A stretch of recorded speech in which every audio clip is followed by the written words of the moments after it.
Welcome, everybody, to this week's Live with Jennifer Bailey. Today we have Major Eric Flowers from the Indian River County Sheriff's Department.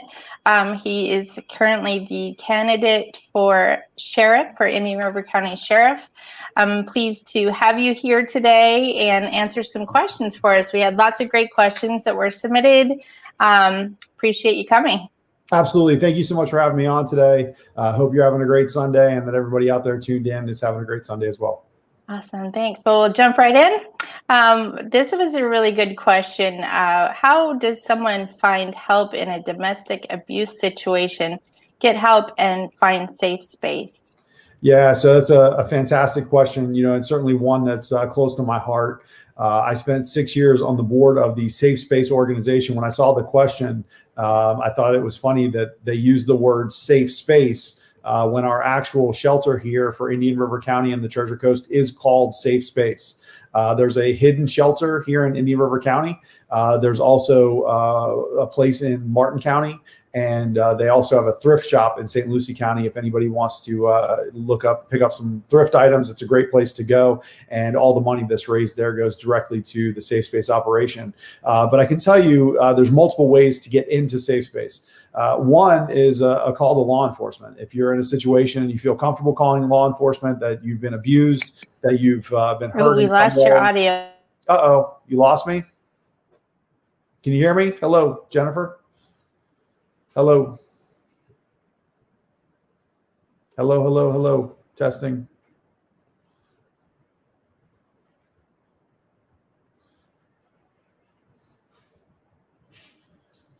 Do you have me? Hey, Jennifer.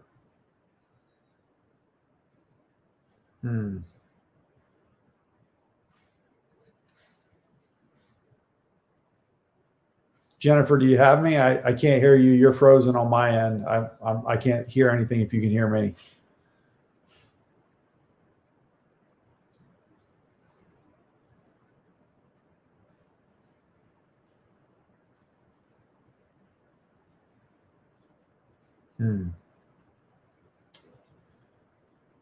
Looks like she may have disconnected. If there are people still out there and you can hear me and see me, I'll continue to answer the question.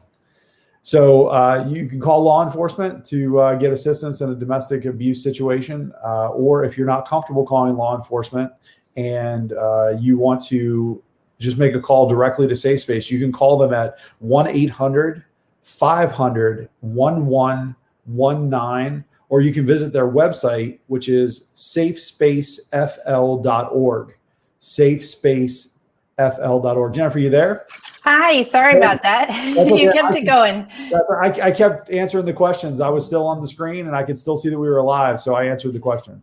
So what I was just saying is if they're not comfortable calling law enforcement, they can call directly. All right.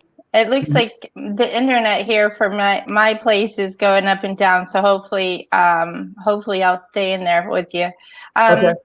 So the next question is, how is the sheriff's office and jail dealing with keeping workers, visitors, and inmates safe from COVID-19? Yeah, we've got a lot of employees that are working from home these days. Our folks that come into the jail, whether they're employees, myself, anybody who goes to visit the jail gets a temperature check every time you go in and out. And we're very locked down for all parts of our building, whether it's the jail or the administration office. Nobody goes into dispatch that doesn't need to be into dispatch. Nobody goes into aviation that doesn't have a need to be there. And we've really tried to keep people as separate as possible. We've had about 17 cases of COVID with employees at the Indian River County Sheriff's Office, and it's been all over. But the majority of the cases have actually been they've received different family members. They've somewhere else out in public. It hasn't been like on the job type exposures. But as soon as anybody gets sick, if they don't feel well, they immediately go into quarantine. I've done it. Just about everybody has done it at one point. You end up spending a weekend in a bedroom in your house somewhere, and you're locked down. And we have a rapid test for first responders. So if we find out that somebody needs to be tested, we send them directly over. They get a rapid test within a couple hours, and we follow that up and take the proper precautions. So we've been very fortunate. Our working relationship with Cleveland Clinic has been fantastic, and because of that, we've been able to keep our entire group very safe, and our jail as well. So we're very proud of the operation so far. We know that at any moment an outbreak could happen, and we're prepared for it. We've got plenty of PPE, but so far we've been very blessed and fortunate that things have worked out the way that they have. Great, thank you.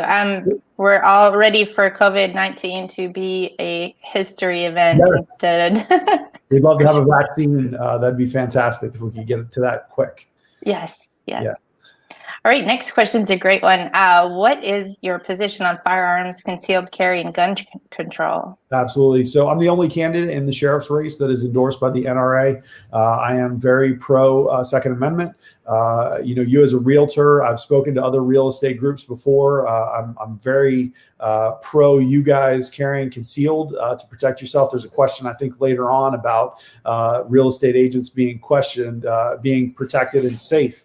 And everybody should do that. My father, he has his concealed weapon permit, and I encourage everybody. It's a very easy process to do. You take a class, you go over to the tax collector's office for about $118, and in a couple weeks they'll ship you a concealed weapons permit. So it's a very easy process here in the state of Florida. It's your constitutional right. Everybody takes up all their other constitutional rights. They exercise their right to free speech, but so few people exercise their constitutional rights to carry a firearm. And I think it's good for good guys to have guns. And of course, on the other side, when bad guys have guns, we're going to take their guns from them. If you're a convicted felon, if you're somebody that shouldn't have a weapon, that the law has said you're not somebody who should have a weapon, we're going to take it from you and we're going to put you in jail. All right. Great. And right into the real estate question. If a real estate agent or other professional that meets people alone in a home, can they call for non-emergency checkups, drive-bys? Yeah, so we have welfare check programs. You can always call in and ask for a standby. We do up to 15 minutes at no charge. If you need more than 15 minutes, then you have to schedule a detail to be there with you. This happens more often where somebody calls in, usually in a domestic violence situation or in a situation where they're retrieving goods, like let's say they're being evicted and they say, I'm just scared of my roommate or I'm scared of someone else. If you need us there for 15 minutes or less, that's no problem. We'll come out. We'll hang out with you. We'll make sure everything's safe. Law enforcement will be happy to do it. And then if you need us for more than 15 minutes, you call in and you schedule a detail. It's a 3-hour minimum and you pay our rates. And our folks will hang out there with you as long as you want to pay them to be there. And so we do that. You see our folks at the hospital a lot of times. They're working a detail. When the movie theater was operational, you would see a deputy there. That's a detail. Sometimes you see them in a construction zone with their lights on. Those are all details that are paid by those individual entities. And we're available to do that. But if it's less than 15 minutes, we'll come out and do it for free, no charge. We'll hang out with you and just make sure that you're safe. So if you had a situation like that, and I encourage our real estate folks really to take us up on that. We don't get a lot of calls from real estate asking for that. And we do know that there's a lot of single women that are out there doing real estate that aren't necessarily comfortable exercising those Second Amendment rights. But it wouldn't be out of place for you to say, hey, I'm meeting this guy that I've never met before. I don't know him, and I want to be, I want to have somebody there to be safe with me. That's great to know. Yeah, I didn't know. So would there be? We would just call the sheriff's office to make that appointment. Yeah, you call in on the non-emergency number. Okay. 569-6700. They'll be able to take care of that for you. Cool. All right. Here's another one. I'm getting a lot of questions about this: body cameras, race relations, protesters, and that sort of thing. Yeah, we've talked about it several times along the campaign trail, answered the question quite a bit. Certainly body cameras is something that's on my wish list in the very beginning for the Indian River County Sheriff's Office. We've been very progressive over the years to be on the forefront of technology in so many different ways. We've had in-car cameras for over 20 years, the dash cameras that people see. And so, the idea that we would be the first sheriff's office on the Treasure Coast with body cameras, I think is something that I'd be very proud of, and I'd be proud to be the sheriff who gets to do that. It's a good thing for our employees. It's good for the community. It's good for trust. And I think that we can find that money in the first year to be able to do that. And on the race relations point, I think that body cameras help with that. I've said that multiple times, and I think that When people recognize that, we're willing to come to the table and to be open and transparent, I think it'll be very helpful for everyone in the community. And it's also good for our employees. There are so many times where our folks get complaints and they're false complaints that are lodged against them. And to the sheriffs that I've talked to who have implemented body cameras, they've said that their complaints have gone down significantly because they were able to clear it so fast using the body cameras. As far as protesters goes, we've had 3 protests here in Indian River County. They've all been very peaceful. We've never had any sort of issue whatsoever. We did have people on standby during each one of those incidents to make sure that in case things did go the direction that we've seen in other communities, we're ready to go. But fortunately, we were never called to do anything, and we're very proud of that. And we don't think that we're going to see anything like we've seen in other counties here in Indian River County. We're going to continue to push hard and work hard with our community, of all races, everybody. The sheriff's office is there for everybody. And so we're going to make sure that everybody's safe and that, our community doesn't end up like some of these other communities. Great, thanks for that. Here's a great one. Marijuana. How do you plan to handle the current drug issues in the county?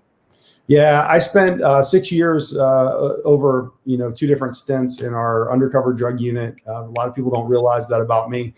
They know me mostly as the spokesperson for the sheriff's office. They don't know my career prior to being the spokesperson. And my time in the undercover drug unit was my favorite at the sheriff's office. I had so much fun every day. From a kid who grew up, went to Sebastian River High School, never bought drugs in his life. I've never smoked a cigarette in my life. When they asked me to go to the drug unit, I thought, you guys are crazy. You've got the wrong guy. I'm not the one that's going to do it. But at the end of the day, it's really just acting. And so I really enjoyed it. I think that our drug unit is really a core component of preventing crime inside of our county. And there's so many other crimes that come as a result of drugs, so many burglaries and thefts and frauds and everything. At the core, it almost always is traced back to drugs in some way. And so for me, having seen those effects and seeing how drugs ruin people's lives, my goal is always to go up and get the bigger fish, to get the people who are trafficking in drugs, bringing them into Indian River County. And then on the other side of it, as we get the users, the addicts, getting them the help that they need, and we've got a great drug court. We've had it here in place for many years. And I think it's a really good program. We need to continue to pursue that and make sure that the users are getting the help that they need while we're also taking those drug dealers and putting them in prison. The question about marijuana is interesting. The entire country is sort of in an interesting point right now with marijuana. When the Farm Bill was passed last year, it legalized hemp, and hemp is marijuana.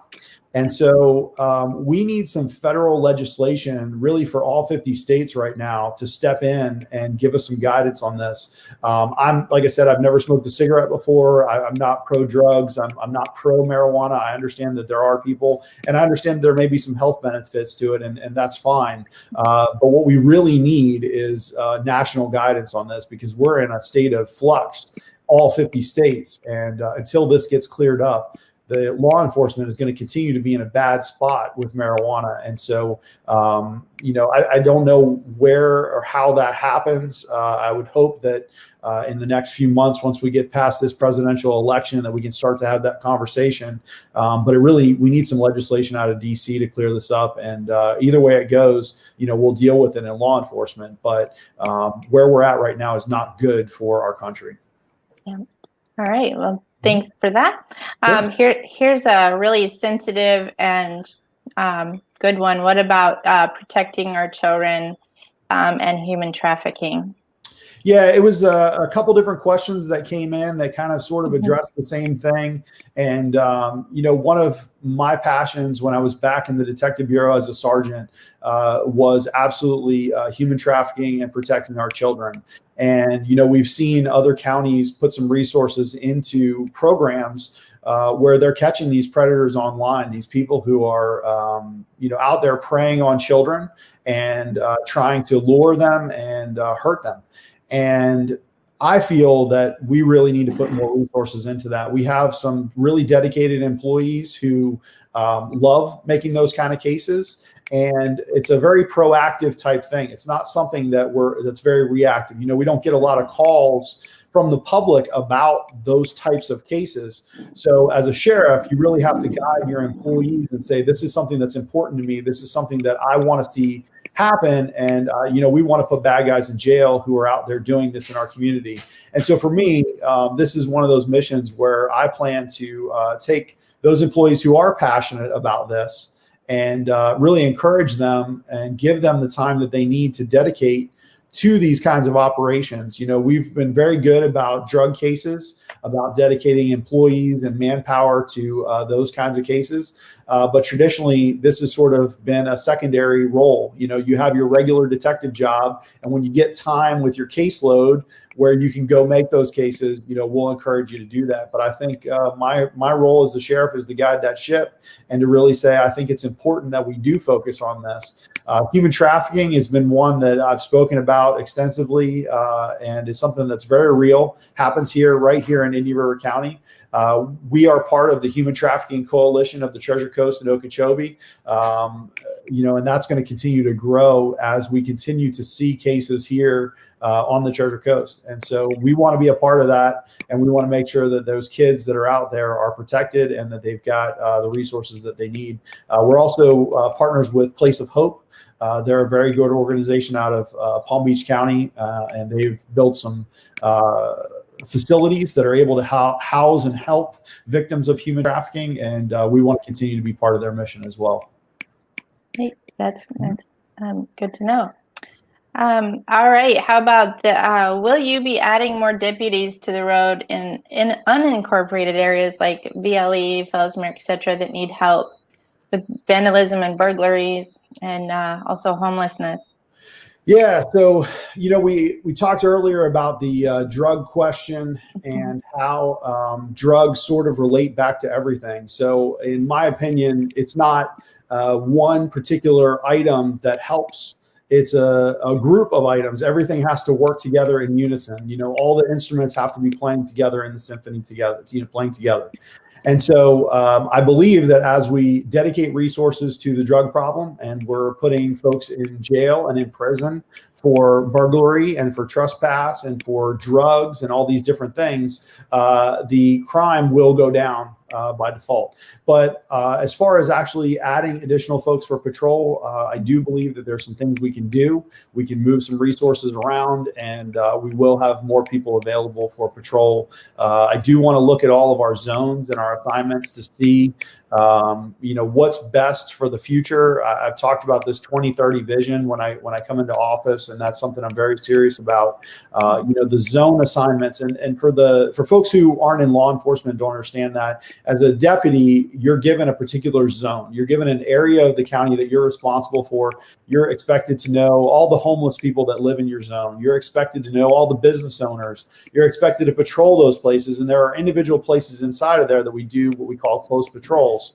And so really those zones have not changed a whole lot in the last 25 years. And our county has continued to grow, but we've not necessarily made adjustments to that. So I believe that you'll see definitely in the first year of my first term a change in the zones. I think you'll see a change in the zone assignments based on real data, real information that we've been collecting. And I think you will see better coverage in patrol.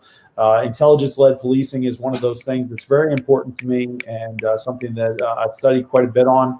I know that by taking the data and using it to guide where our folks are at, it will help us reduce crime and make our community even safer than it is. It's a great place. Obviously, we have crime just like anybody else does, but certainly we can always be safer, and we're going to focus on that during my time as your sheriff. Cool. And let's talk about some fun stuff. Are there any fun or positive programs in development, like camps for kids, citizen workshops, coffee with a deputy, maybe gift drives, fundraising, fun event? So when we're not in COVID, we Okay. have a variety of great programs that we love to offer. Citizens Academy is one for me that really just changed my life.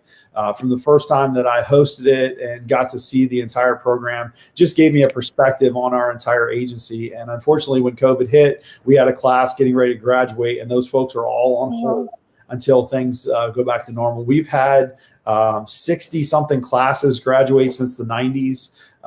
People come through, it's maybe 50 or 60 people who are there in a classroom.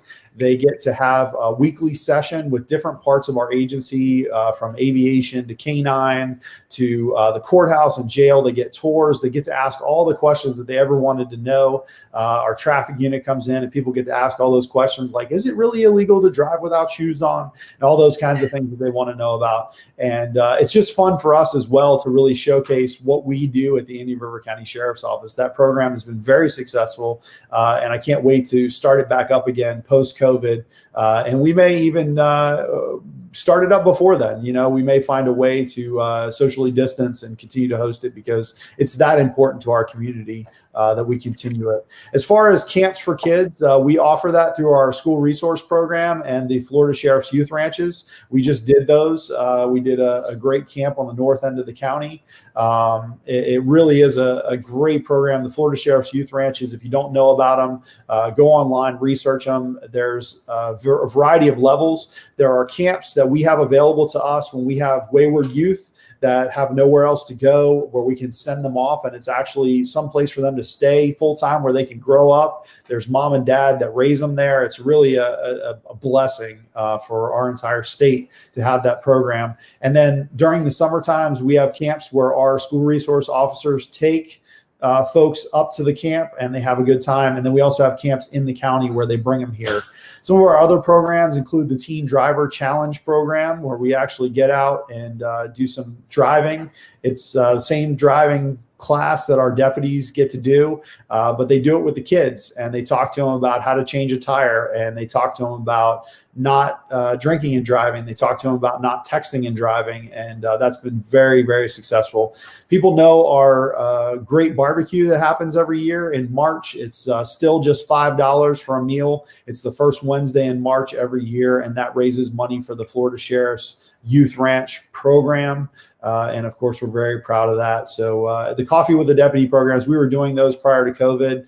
McDonald's has been a great partner for us, and several other businesses as well have hosted those. We love doing them. We love getting out in the community and talking to folks, and we'd certainly like to continue those. But again, COVID is kind of putting a damper on all the fun stuff that we used to do, but we'll get back to it in the very near future. Fantastic. Would we find more information about that maybe on the sheriff's site? Yeah, on our website and on Facebook. As we launch those things, you can find them right there, ircsheriff.org, and all of our social media is IRC Sheriff. Awesome. All right. So here's one. We've got two more questions.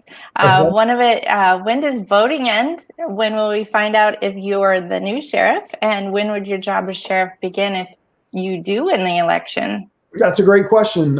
So we've had early voting all week, and actual election day is Tuesday, this coming Tuesday from 7 a.m. to 7 p.m. And at 7 p.m. on Tuesday, that's when voting ends. All the mail ballots that have been cast, the early votes, and everybody who votes on Tuesday, they'll add them up, they'll total them up, and once polls close, we'll start to see numbers. So we'll know something Tuesday evening, sometime after 7 p.m. We don't know exactly what time that is, but we'll know. And then, of course, if I am blessed to be the next sheriff of Indian River County, to be the 11th sheriff of Indian River County, I would, well, obviously we have to go till November. There's another candidate that's in the race. And so we would go until November, and if elected in November, then the job would begin in January. Okay. Good. All right. And we do have a bonus question. However, we do have one comment here that from Chantel. She wants to know if it really is illegal to drive without shoes on. No, it is not illegal to drive without shoes on. It's one of those things that seems to have come up over the years. It's one of those wives' tales or rumors that's out there, and it's just not illegal to drive without shoes on. There's nothing illegal about it. But there are people who really believe that, and they'll pull over and say, "I'm sorry, I wasn't driving with my shoes on." And there's nothing illegal about it whatsoever. That's good. That's good. So here's the bonus one. Sure. If you were one of the superheroes, who would you be and why? Yeah, I think that's a great question. And for me, I would have to say Batman, because my wife loves Batman and I think she would leave me for Batman. So if I have an opportunity to be a superhero, I want to be Batman. Okay, well, that's for a good reason. I like that. Awesome.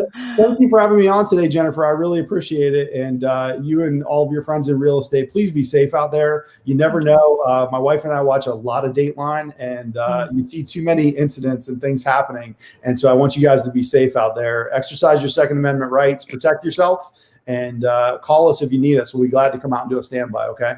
Awesome. Thank you so much for joining us, and have a great rest of your day. I really appreciate you answering all those great questions, and we'll look forward to seeing what happens Tuesday night. Thank you so much. Thanks for having me. Thank you.